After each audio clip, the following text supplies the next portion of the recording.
Afghanistan's National Unity Government fails to meet a two-year deadline for making electoral reforms and constitutional changes. Hello, I'm Anand Naidu in Washington, D.C., and this is The Heat.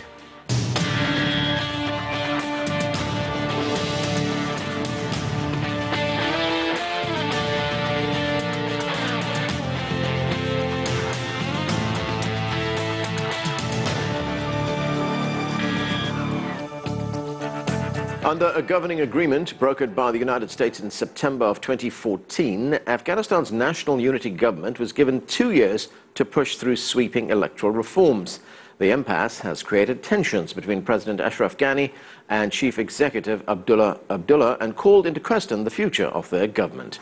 We begin our coverage with CCTV's Catherine James in Kabul. And Catherine, the deadline is now expired for Afghanistan's National Unity Government. Why is electoral reform needed in the first place? And what happens next?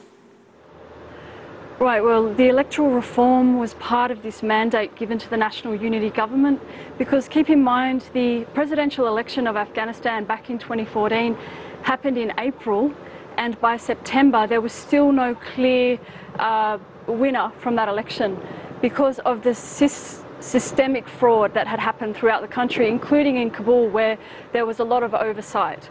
So there was a complete distrust in the system, and hence John Kerry did step in and brokered this deal where both parties were given more or less a 50-50 split of power. And we had a president declared and a CEO declared, and they were given a mandate to ensure that electoral reforms were put in place in order for then future elections to take place, and they were given 2 years to do that. And that has not happened, and of course it has called into question the legitimacy of the government. However, as most people I've spoken to have said, what are the alternatives? We don't actually have a clear, strong front-runner to lead this country. So the best system is to continue with the National Unity Government as is. It's not going to suddenly disintegrate or fall apart. It will continue, and the pressure on them to deliver these reforms is really, really crucial in the coming months. Now, one of the issues in Afghanistan, corruption. It's been a recurrent problem. Has the current unity government been able to make any headway on combating corruption? The presidency of Ghani has been very, very focused on this. There's a very mixed response when you talk about whether he's actually really been able to make headway. One of his moves was to try to really centralise a lot of the decisions being made in order to avoid it. But then there was a lot of resentment on that front because ministries and people in positions of decision-making felt that they were having decisions taken out of their hands and directly given to the president. And so there was also concern about that. So Ghani has been making efforts, but they haven't always been very effective. And keep in mind that there has been some responsibility laid at the feet of the international community for the level of corruption that has been here. Just recently a report put out by a third party, SIGAR, the kind of like a watchdog on the way money has been spent here, was really quite strong on the US's involvement in lack of oversight in how they were delivering aid to Afghanistan. And also keep in mind that we see now on the cusp of a big conference in Brussels on the future of Afghanistan will happen next week. And we've already seen yesterday, The Guardian reported that the European Union has said that their continued aid will depend on Afghanistan taking back refugees or asylum seekers from Europe. But you really have to question, like, if the European Union and these groups want to send people back and they're making aid contingent on Afghanistan taking people back, why not make it contingent on these reforms and these corruption reforms in order to stabilise a country that people would want to come back to?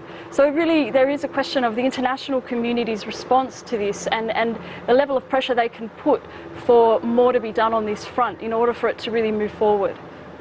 Okay, thanks, Catherine. That's CCTV's Catherine James reporting from Kabul. Here with us in Washington, D.C. is Omar Samad. He served as the Afghan ambassador to France and Canada and is currently the CEO of Silk Road Consulting. Also with us is Ahmad Khalid Majidia. He's a political analyst and teaches U.S. military leaders on security and politics in Afghanistan. And we're joined by Ali Muhammad Ali, who's a researcher and security analyst Ali recently served as Senior Advisor to Afghanistan's National Security Council. Thanks to all of you for joining us. Ambassador, let me start with you. Why has it been so difficult for the National Unity Government to formulate and implement these electoral and constitutional reforms? Well, we need to go back about 2 years, because this unity government is now 2 years old, and look at the end of that very complex and troublesome election that took place. As a result, there was no conclusive result, and we didn't have numbers to go by, and the United States and the United Nations stepped in, and they made an arrangement. An accord was signed, and there were certain points that had to be accomplished over the next month and weeks. Both sides agreed, and then the unity government was formed. It was supposed to deal with election issues right away. It was supposed to reform the laws that in Afghanistan conduct elections, and it was supposed to give way to the parliamentary elections that are supposed to be taking place this year. It was supposed to also put in place a new election commission, because the old one had been discredited. All of this did not happen because, in my view, one side of the government was not too keen on pushing this, while the other side of the government, and speaking from a point of view of someone who was in government until a few months ago, was much keener to go ahead with reforms and the political process as per the accord that was signed in 2014. Since this did not happen as quickly as everybody anticipated it, it has over time built up and created sort of a crisis.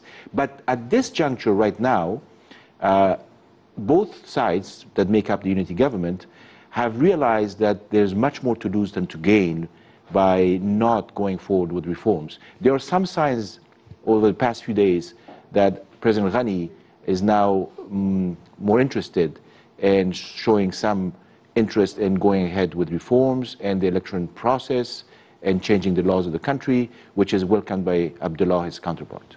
So there's a recognition that reforms must be introduced. There's just a question of how quickly they come. How quickly, and not only it's a matter of timing, which is essential. It should have started right away per the accord. It didn't. But also, who does it involve? Right. How do they select the individuals who are going to propose those reforms? Okay. Ahmad, you've written that the political and security situation in Afghanistan is deteriorating. Given these political uncertainties in the country right now, how does that affect the security situation in the country? Actually, the political crisis, which is intensifying in Kabul, is undermining the security initiatives that the government should take to deal with the resurgent Taliban at the moment. We know that the Taliban is right now more powerful than any time they were in 15 years. For the first time this year, they captured 2 provincial centers and briefly held that, although the Afghan security forces were able to take back with some coalition support. The government has lost about 5% of its territory to the Taliban. And it's not just now the Taliban. The criminal network has become more powerful. And also we have the new threat of the ISIS also just gaining ground in Afghanistan. But at the same time, now, while these 2 teams within the government, they are engaged in this political bickering, and that undermines a united effort that they have to take to devise just a security strategy to deal with that. We know that Afghanistan didn't have a defense minister for a very long time, and some of the the military appointments are also compromised because they're not just the right people. So that also just emboldens the Taliban and gives the Taliban an opportunity to spread their propaganda that the government is failing and we have just a chance for a military victory.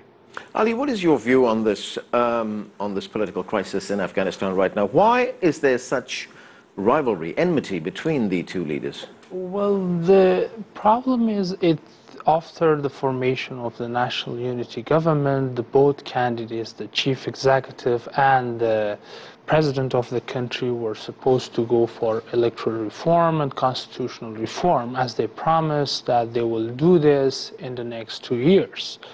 But unfortunately, both of the candidates, both of the chief executive and President Ghani, were engaged in some sort of power politics, where that, undermined the electoral reform as well as the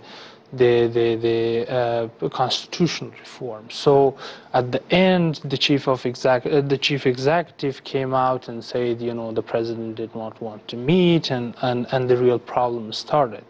But the fact is that both candidates, right from the beginning, were engaged in power politics instead of delivering a promised reform to the Afghan people as well as to the international community. So, Ambassador, as Ali says, the leaders are playing power politics right now. What happens if there's no reform? Can an election take place? Well, at this point, as I mentioned, there are some signs that it's back on track. Now, is it because of the upcoming international conference that is taking place next week in Brussels, where the donors are supposed to gather and pledge for Afghanistan's development for the next 3 to 4 years? Is that the pressure that is sort of forcing them and encouraging them to work together again?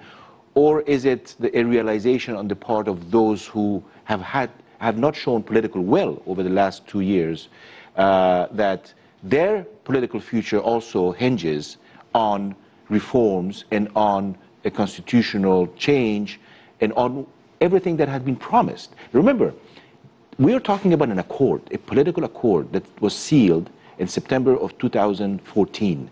John Kerry supervised it. Right. The United Nations supervised it. And these two gentlemen signed it. What we are saying is that, and my perspective is that one side tried to pursue this accord and implement it, while another side tried to stall it for whatever political reasons they had. Now they have come to the realization, we hope, that things need to change and they need to work as partners in this endeavor and not as rivals. The rivalry is over. It's 2 years old. It's finished. Now is the time to, sort of work together and make sure that the country's political stability is assured, because as others said, security and the economy of the country, which is also badly hurt, are suffering. And the country cannot put up with all of these challenges at the same time. Ahmed, I want to get to the security situation. The former Afghan president, Hamid Karzai, has been talking about this. He's been critical of the current government. He says that this government is allowing the United States he's given the United States freedom to conduct airstrikes against targets inside Afghanistan. Let's take a listen to what he said. How could the U.S. president authorize troops to go and on their own launch attacks in Afghanistan? Don't we have a government here? Aren't we a sovereign country? Don't we own this country? Is the U.S. president in charge of Afghanistan? Or are we in charge of this country? That charge must return to Afghans. Does the former president have a point there? Well, most of the security and governance challenges that the current national unity government is facing is because of some of the policies of President Karzai. And especially in terms of security, President Karzai never wholeheartedly assumed the position of commander-in-chief. He never showed a determination to defeat the Taliban. He pursued a reconciliation policy, but his policy only empowered the Taliban because of unilaterally he released hundreds of Taliban prisoners without any concessions on the other side. And also in the same interview, he mentioned that if the Taliban just captures some parts of Afghanistan, they are Afghans and they have a right to do so. Although he recanted that position after some pressure by the civil society, by politicians in Afghanistan, and by people in general. So when President Karzai criticizes the national governments, that rings hollow, because his own policies led to the situation that we are now in Afghanistan. Do you believe that to be the case, Ali? And there have been some commentators, Afghan commentators, who are saying that President Karzai could be making an attempt at a political comeback. Well, first of all, I would like to go back to what he said just a few minutes ago, like moments ago. I would like to call that what he said a bluff. He has issued hundreds of airstrikes to the Americans when he was the president. So saying all these or hearing all this from him is making someone laugh. And yes, of course, he's trying to undermine the national unity government. He has been engaged in ceaseless politicking, and you know, looking at the vulnerabilities of the two presidential or the two Ashraf Ghani and Abdullah.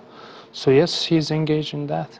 If I may add, having again served for about a year inside the unity government, and having received reports from the US and NATO generals when accompanying the leadership on a weekly basis, what Mr. Karzai is saying here is absolutely incorrect, because the call comes from the Afghans. The Afghans call the shots at the end of the day. The Americans, NATO, and others who are giving advice, besides training, will come and tell you, well, this is what we think. But the decision is made by the Afghans. I have been witness to this, whether it's the president or chief executive or both of them together. And that has always been the position? And that has been the position for the past 2 years. So what he is saying is blatantly not correct. Go ahead. And if I just quickly can add also that President Obama recently relaxed the rules of engagement, some of those restrictions, based on requests from the Afghan government. Previously, the U.S. forces and also allied NATO forces were not targeting the Taliban, were not directly helping the Afghan security forces with air support. And as a result of that, that allowed the Taliban to gather en masse, sometimes in hundreds and thousands.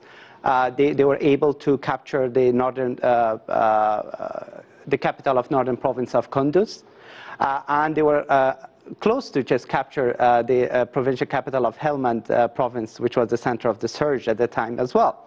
So they were just besieging the Afghan capital somehow.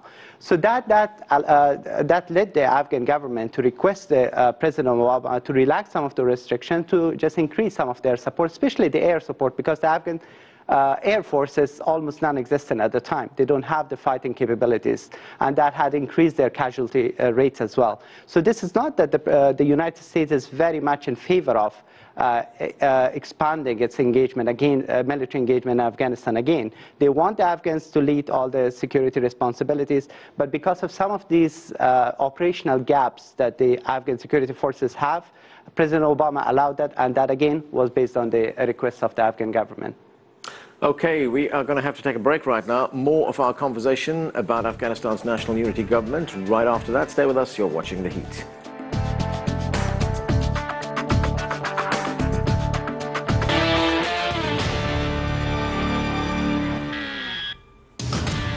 Welcome back to The Heat. Next week, the European Union and the government of Afghanistan will co-host the Brussels Conference on Afghanistan. Afghan President Ashraf Ghani will seek continued international financial support for the stabilization of his country. Let's get back to our panel right now. And Ambassador, the Afghan leaders will go to Brussels, that donor conference, early next month. How important is it for them to show unity, to show that they are capable of stabilizing the country? It's very important, because that's what the international community and the donors expect of this government. That's why they supported the formation of this government 2 years ago, and have continued to support it both with money and military and political support.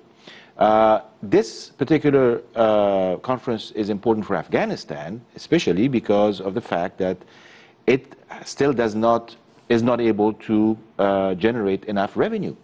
And it has to continue to depend on foreign assistance. And foreign assistance pays for most of the operational and budgetary costs and expenses of the government. So I think that it's important to send a message to the Afghan people that the international community continues to support you. And it's a message to the spoilers, or to those who are fighting this government, and under the name of the Taliban, who basically say that this is a failed government. So the government it's important to say that we are not a failed government. We continue to do what is necessary. Right. Ahmed, what do you make of the fact that the Europeans, as we heard from our reporter at the beginning of the show, have placed a condition on this aid? They say to the Afghan government, you have to agree to take back the refugees, the Afghan refugees who are flooding Europe right now. I think that's a wrong position to take at a time that security across the country is deteriorating.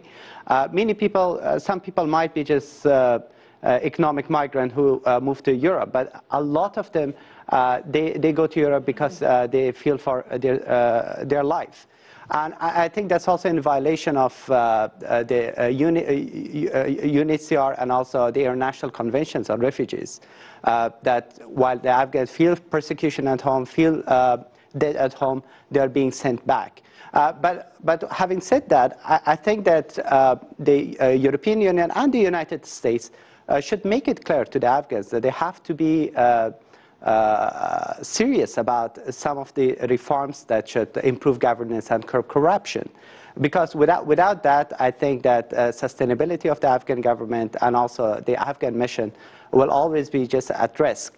And conditioning some of the future aid on meaningful and realistic reforms should be on the agenda. Hadi, what about the way in which aid is being used in Afghanistan? To date, there's been something like $116 billion that have been allocated for Afghan reconstruction. That's more than what the United States spent in the Marshall Plan for all of Europe after World War II in today's dollars. Where has all the money gone? Well, first of all, when the government in 2001 and 2002 was formed, you know, there was not enough or sufficient capacity in Afghan government to take all these money to implement most of the projects that the international community had paid. But what they did instead, the international community relied on these international firms, where they had very limited understanding of Afghanistan, both administrative understanding of the government as well as the entire country. So that led to some sort of like waste of money.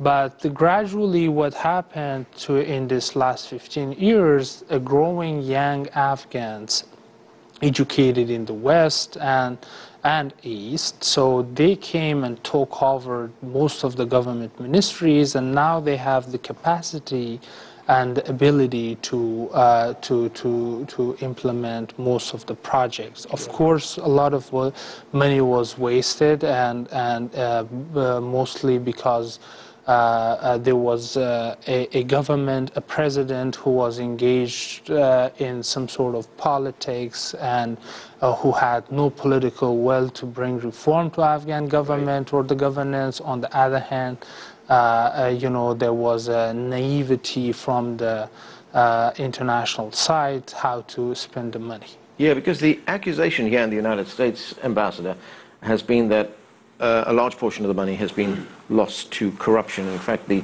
Special Inspector General for Afghanistan Reconstruction recently criticized the U.S. government for sending this money into Afghanistan without any oversight, saying that this is what has been fueling corruption. Yes, I mean, I think that, first of all, we are not yet at the point to claim that things have been corrected, that there's course correction yet.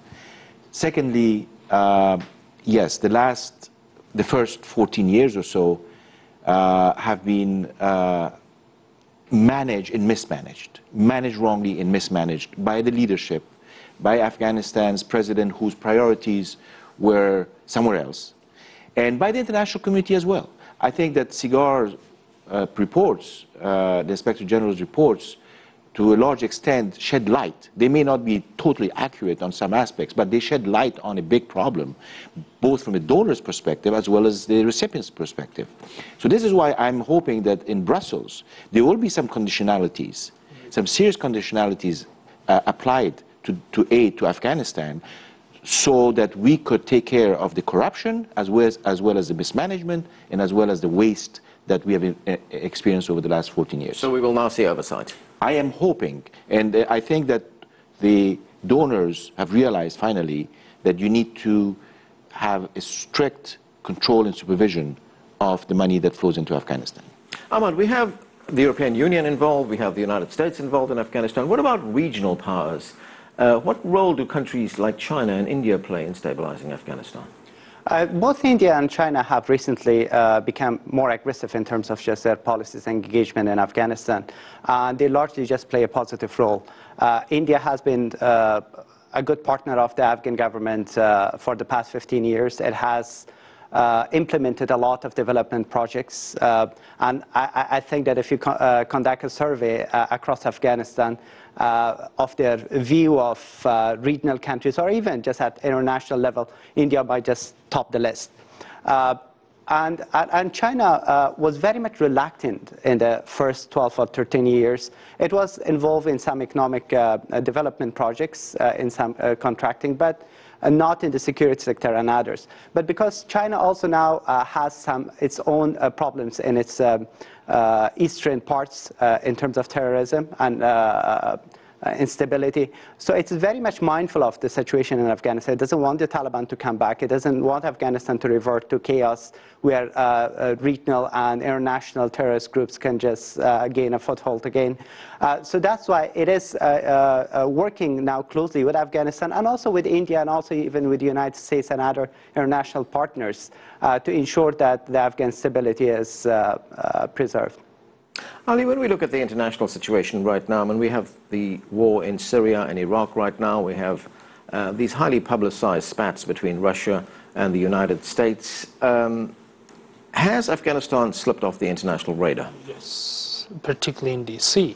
Yeah, Afghanistan has been like out of the radar of the international community because of the Syria and the Russia. And the United States and Russia's, power politics, I would say too. But yes, it has affected the situation in Afghanistan because there is a rise of international, transnational terrorists in Afghanistan too. Like Al-Qaeda is emerging in very highly, as well as ISIS and others. And this has drawn while the international community is involved and engaged in Syria and Iraq and Eastern Europe, but the fact there is a growing threat of transnational terrorists in Afghanistan, including like ISIS as well as the Al-Qaeda, and they all have kind of like have had alliance now with the Taliban. Ambassador, very quickly, I've got 20 seconds. What's your best case scenario for the next year? I'm hoping that best case scenario will see the national unity government function as a national unity government.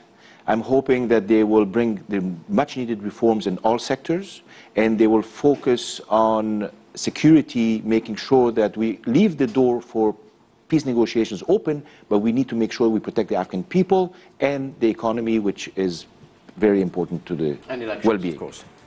And leading to, so the political process leading to elections. Okay, that's where we have to leave it. Thanks to all of you for joining us. That's it for this edition of The Heat. I'm Anand Naidu in Washington, D.C. Thanks for being with us.